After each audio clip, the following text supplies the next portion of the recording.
Here's a little hired man hit and miss engine I purchased 2 weeks ago at the Cool Spring Hit and Miss Engine Show.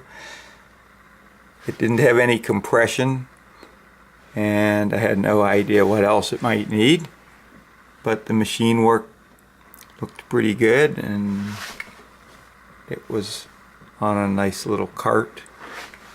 Has a gas tank, which I'm not using at the moment. I don't think there's a check valve in that gas tank, and I make these glass ones with a check valve and I like to use those. Plus you can see when you're running out of fuel. So I pulled the head off and cleaned up the valves and put new rings on. Got compression and it should run. I've got a little buzz box over here that I actually just finished building this for a full-size Fairbanks Morse Eclipse engine I also bought at Cool Spring.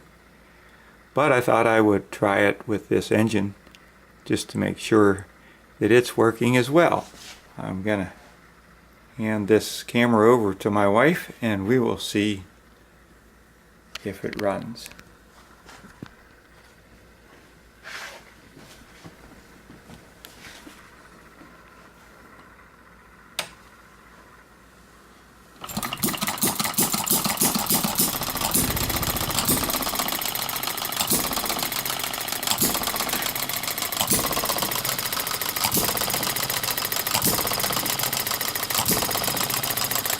It came without any governor springs, and it looks like I just guessed, but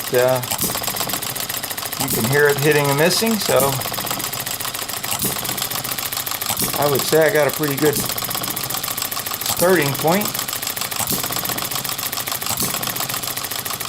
Actually seems to be running very well.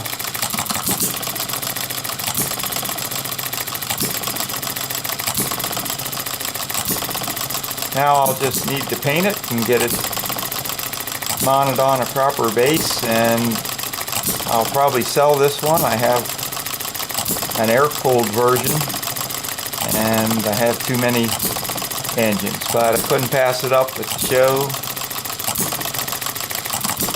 and I'm very happy with it.